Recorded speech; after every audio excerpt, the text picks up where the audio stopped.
Pero kung sa tingin ninyo na ang dami nating pagsubok, well, papaalalahanan ko lang po kayo yung pinakamamahal nating Tatay Digong nakakulong pa rin sa The Hague, no? Halos 140 days nang nakalipas mula siya ng kinidnap at siya nakakulong pa rin. At alam din natin na ang pinakasusuklaman niya ay yung siya ay huhusgahan ng mga dayuhan para sa mga krimen na di umano ay nangyari sa Pilipinas na isang paglabag sa ating pagiging soberenyang bansa. Well, yan na naman kung pag-uusapan natin, no? Updates from The Hague. Naghain po noong bago matapos ang linggo last week ng isang motion ang abogado ni Tatay Digong na humihingi sa hukuman na wag muna magdesisyon doon sa kanyang hinihinging interim release. Now, ang sinasabi niya, meron daw mga dokumento pa na hindi na ipipresenta ang prosecution dahilan kaya hinihingi niya na wag munang magkaroon ng desisyon ang hukuman. Well, ako naman po hindi ako abogado dyan, so malaya akong makapagsasalita at wala naman po siguro sa inyo na magdududa sa aking pagmamahal kay Tatay Digong. Nababahala po ako sa ganyang motion. Bakit? Unang-una, ang motion po para magkaroon ng temporary na pagpapalaya kay Tatay Digong ay nagmula sa kampo ni Tatay Digong. At ang dahilan kaya natin hinain yan ay dahil nais natin na sa lalong mabilis na panahon, magkaroon ng alternatibo dito sa detention ni Tatay Digong sa The Hague. Now, alam ko naman na maraming dapat ayusin dyan at pangunahin dyan sinong bansa na tatanggap sa kanya. Nauna nang napabalita na yung Australia na pinanggalingan din ni VP Sara ay humindi daw, bagamat ang sabi naman ni Inday Sara, wala naman tayong hinihinging interim release sa Australia. So hindi niya maintindihan bakit meron pagtanggi. Ngayon, papunta na naman si VP sa South Korea. Hindi ko alam kung siya ay makikipag-ugnayan sa mga otoridad doon para sa interim release. Pero malinaw na sa ngayon, baka wala pa talagang tatanggap na bansa para kay Tatay Digong at isa yan sa dahilan kung bakit pinagpapaliban ng depensa ng abogado mismo ni Tatay Digong yung desisyon para sa temporaryong pagpapalaya sa kanya. No? Well, uulitin ko lang po kung ano talaga ang track record ng ICC. Ang track record po, wala silang kahit sinong binigyan ng temporary liberty habang dinidinig, at least kung yung mga nasasakdal ng war crimes at crimes against humanity. Ang nabibigyan lang nila ng temporary release ay yung mga nasasakdal lamang dun sa mga tinatawag na crimes against administration of justice. Pamimeke ng mga testimonya, pananakot sa mga testigo, yun ang nabibigyan na panandaliang kalayaan. Pero pagdating sa core crimes, yung mga crimes against humanity at war crimes, wala silang nabibigyan. Siyempre, sinabi ko na nung minsan, na ulitin ko, hindi ito makatarungan. Kasi ang proseso sa ICC, nakakulong ka na, wala pang probable cause. Kasi yung probable cause, yan ay pagdedesisyonan pa lamang ng pre-trial chamber pagdating ng confirmation of charges. At pagdating naman kay Tatay Digong, abay, tinakda ang confirmation of charges, 6 na buwan matapos siyang makidnap. So yung 6 na buwan na siya nakakulong, papunta ng confirmation of charges, ay wala siyang kalayaan and yet wala pa siyang kaso ni wala pang probable cause. At sa Pilipinas nga, hindi naman po pwedeng makulong ang isang tao hanggang walang probable cause na nadesisyonan ng mga piskal matapos ang preliminary investigation.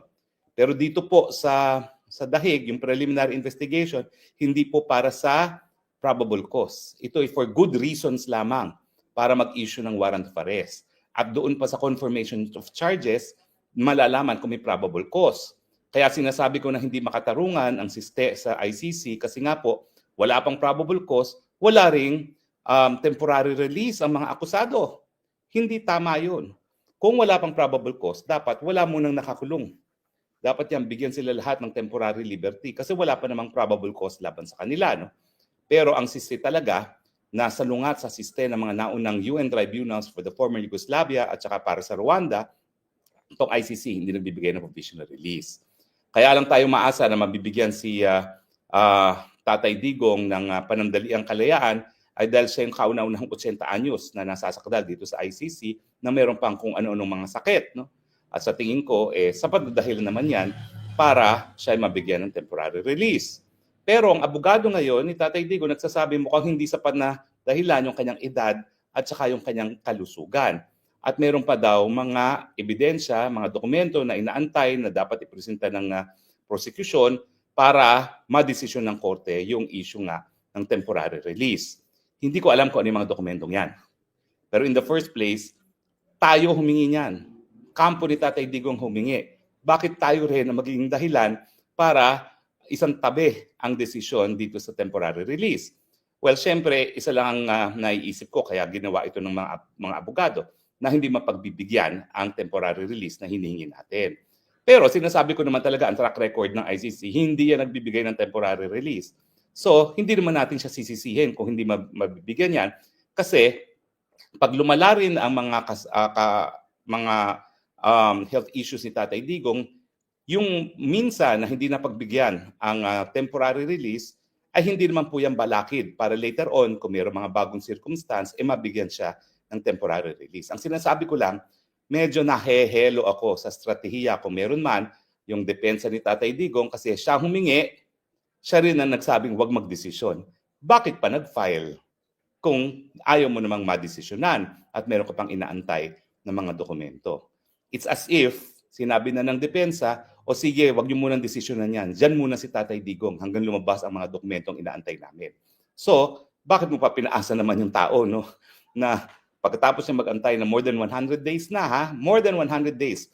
50 days bago nakasampa ng motion para ma-dismiss ang kaso on the basis of lack of jurisdiction.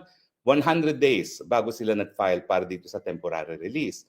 Bakit mo pa pinaasa yung aking Tatay Digong na magkakaroon ng temporary release after 100 days sa pagkakakulong kung in the end, sasabihin mo rin pala, wag mo munang desisyonan yan. It's as good as dapat hindi ka na nagsampa kung hindi mo rin naman gustong madesisyonan. Sa ngayon, dahil sa tingin mo, hindi mapagbibigyan. So yan po ay malungkot.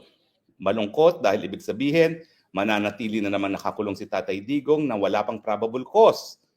Sinasabi ko sa inyo talaga, hindi katanggap-tanggap itong ganitong katagal na pre-trial detention. Bakit sinasabi kong pre-trial detention? Kasi nga wala pang probable cause at wala pang trial on the merits and yet nakakulong na doon si Tatay Digong. At hindi gaya ng ibang mga preso na po pwedeng bisitahin ng mga kaibigan, abay ang dalaw ni Tatay Digong ay tanging pamilya lamang. Bakit? Ano ang kinatatakot nila sa mga kaibigan ni Tatay Digong gaya ni Harry Roque? O di ba? Samantalang sa Muntinlupa, hindi naman family lang ang po pwedeng bumisita. Meron pang pastor, meron mga pare, may mga kaibigan. Walang hadlang para siya bisitahin ng ibang tao dahil wala pa naman napapatunay ang pagkakasala ang Tatay Digong. Wala pa nga probable cause. Tapos, pagbabawalan yung bumisita ang hindi pamilya. Ewan ko ba kung ano nangyayari dito sa ICC na ito, pero hindi talaga makatarungan ng siste na wala pang probable cause, nakakulong ka na at napakatagal ng panahon na lumilipas dito nga sa tinatawag nating pre-trial detention na wala pang napapatunayang probable cause, kulong ng kulong na sa akusado. Hindi po makatarungan yan. Kahapon po, nagkaroon ng pag-rally muli para hingin ng pagpapalaya ni Tatay Digong. Wala po ako doon dahil meron po akong kapatid na bumibisita at meron kaming galing po sa ibang bansa at meron kaming ginawa. Pero sa akin nga po, well, talaga pong ang remedyo para siya ay mapalaya, nakasalalay po yan sa legal na proseso at kung hindi po makukuha yan sa legal na proseso sa ICC, gumamit ng ibang legal na proseso. At yun naman aking minumungkahi na hindi na pagbibigyan ng pamilya. Nasa kanila po yan. Pamilya po sila. Hindi po tayo matitinag sa pagbibigay ng suhestyon.